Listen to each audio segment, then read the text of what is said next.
जय हिंद दोस्तों। ईरान के सुप्रीम लीडर अल हुसैन खुमैनी की डेथ हो चुकी है। उनकी डेथ के बाद अलग अलग देशों से अलग अलग रिएक्शन देखने को मिला है। बहुत सारी मुस्लिम कम्युनिटीज में दुख और शोक का माहौल है।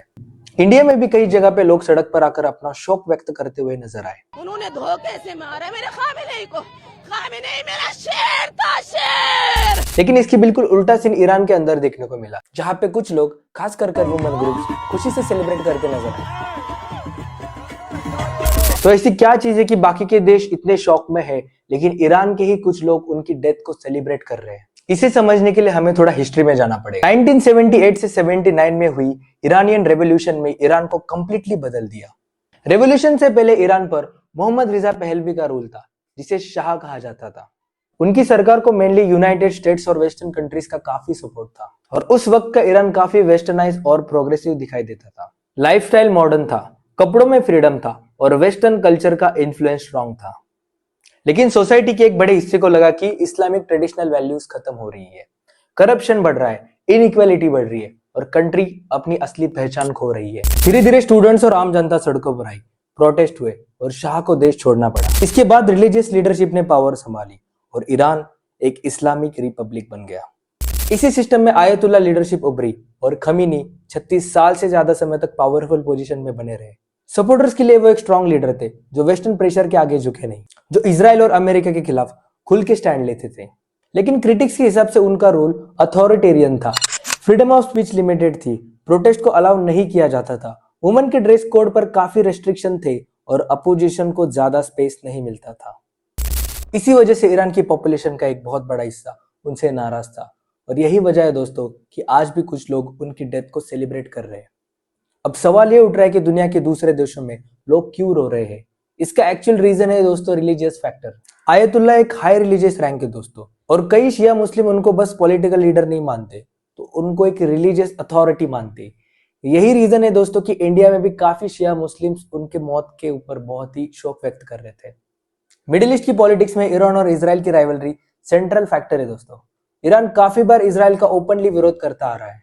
अपनी सिक्योरिटी स्ट्रॉन्ग करने के लिए न्यूक्लियर प्रोग्राम और highly advance missile capability develop करना चाहता है। इजराइल इसे अपने सिक्योरिटी के लिए डायरेक्ट थ्रेट मानता रहा है। इजराइल खुद एक स्ट्रॉन्ग मिलिट्री और अनडिक्लेयर्ड न्यूक्लियर कैपेबिलिटी रखता है, लेकिन वो नहीं चाहता कि ईरान न्यूक्लियर पावर बने। इसी इशू पे सालों से टेंशन चलता आ रहा है। जब जब ईरान ने न्यूक्लियर एनरिचमेंट या फिर मिसाइल टेस्टिंग की, तब तब उनके ऊपर सैंक्शंस लगते रहे हैं या फिर कॉवर्ट एक्शन देखने को मिले। इस राइवलरी ने मिडिल ईस्ट को एक परमानेंट टेंशन जोन बना दिया। इसका डायरेक्ट इंपैक्ट इंडिया पर पड़ सकता है दोस्तों। इससे पहले इंडिया ईरान से 3 से 4 lakh barrel per day oil import करता था, जो कि कंपैरेटिवली काफी सस्ता है। अगर ईरान में इनस्टेबिलिटी बढ़ती है या फिर रिजिम चेंज होता है, तो इसका काफी असर पड़ेगा दोस्तों। ग्लोबली ऑयल प्राइसेस स्पाइक्स हो सकती है, जिसका डायरेक्ट असर इंडिया की इकोनॉमी और पेट्रोल प्राइसेस पर पड़ेगा। यूएस का इंटरेस्ट भी यहाँ पे काफी इंपॉर्टेंट है दोस्तों। यूएस चाहता है कि ग्लोबल ऑयल ट्रेड पर उसका इन्फ्लुएंस हमेशा बना रहे। वो चाहता है कि उसके इन्फ्लुएंस में सारे देश आए और वो जैसा कहे वैसा करे। पर यह बात चाइना को बिल्कुल पसंद नहीं दोस्तों, क्योंकि चाइना ईरान का सबसे बड़ा ऑयल बायर रहा है। कई एस्टीमेट के हिसाब से दिन के 8 से 10 lakh barrel per day oil China उनसे लेता है। और चाइना और ईरान के बीच 25 साल की लॉन्ग टर्म स्ट्रेटेजिक डील भी है दोस्तों, जिसमें एनर्जी, इंफ्रास्ट्रक्चर और सिक्योरिटी कॉपरेशन भी शामिल है। अगर ईरान की गवर्नमेंट वीक होती है या फिर प्रो वेस्ट रेजिम आता है, तो इसका इंपैक्ट डायरेक्ट चाइना के ऊपर पड़ेगा। चाइना के ऑयल कॉन्ट्रैक्ट्स नहीं रहेंगे और उनका जो इन्फ्लुएंस है मिडिल ईस्ट में, वो भी नहीं रहेगा। चाइना का इंटरेस्ट है कि ईरान कंप्लीटली यूएस के इन्फ्लुएंस में ना चला जाए। वो ये भी नहीं चाहता कि यूएस अलाइन जो कंट्रीज है उस रीजन में डोमिनेट करे। वही दूसरी ओर अफगानिस्तान और पाकिस्तान की वॉर स्टार्ट हो गई दोस्तों। ये वॉर पहली वाली वॉर से बिल्कुल कनेक्टेड है, क्योंकि अमेरिका नहीं चाहेगा कि पाकिस्तान ईरान को इंटरनली सपोर्ट करे, और वो कर भी सकता है। पाकिस्तान एक न्यूक्लियर वेपन कंट्री है, वो कभी भी अपना सपोर्ट ईरान को देके अमेरिका के सामने एक मुश्किल खड़ी कर सकते हैं। तो अमेरिका बिल्कुल नहीं चाहता था कि ऐसा कुछ हो। इसलिए आप देखोगे कि ईरान और अमेरिका की वॉर स्टार्ट होने से पहले अफगानिस्तान और पाकिस्तान की वॉर स्टार्ट हो गई थी। अमेरिका ने उनको बिल्कुल इस वॉर में व्यस्त कर दिया, जिसकी वजह से अगर वो चाहे तो भी इस वॉर में उनको सपोर्ट नहीं कर सकते। वो बस अपने आप को अफगानिस्तान से डिफेंड करने की या फिर उनसे लड़ने की कोशिश कर रहे हैं, बट यहाँ पे वो इतना चांस नहीं ले सकते, क्योंकि वो खुद एक वॉर में आ चुके हैं।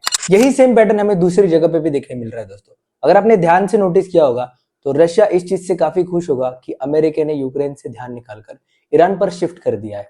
नाटो देश और अमेरिका काफी समय से यूक्रेन को सपोर्ट कर रहे थे, लेकिन इस वॉर से अभी उनका ध्यान हट चुका है और इसका फायदा रशिया बिल्कुल उठाएगी। अगर ठीक से देखा जाए दोस्तों, तो वर्ल्ड पॉलिटिक्स एक चेस गेम की तरह है। यहाँ पे बड़े बड़े देश छोटे छोटे देशों को अपने फायदे के लिए यूज करते, रिलीजियस एस्पेक्ट, मनी, इन सारी चीजों से उनको बहकाते और आगे जाके उनका यूज कर लेते हैं। इस वीडियो का मकसद बस इतना है दोस्तों कि हम चीजों को सिर्फ रिलीजियस या फिर इमोशनल होके ना देखें। जियो पॉलिटिक्स में काफी सारी चीजें होती है, जिसमें रिलीजियस चीजें इन्वॉल्व होती है, मनी इन्वॉल्व होता है और बहुत सारी चीजें इन्वॉल्व होती है। और उसके पीछे भी सबसे बड़ी चीज इन्वॉल्व होती है, वो है ग्रिड। ये बड़े बड़े देश अपनी ग्रिड पूरी करने के लिए छोटे छोटे देशों को लड़वाते हैं और आम जनता रिलीजियस एस्पेक्ट या फिर बाकी चीजों को लेकर अपने आप में ही झगड़े करने लग जाती है। उम्मीद है आपको वीडियो पसंद आ गया हो दोस्तों। मिलते हैं नेक्स्ट वीडियो में।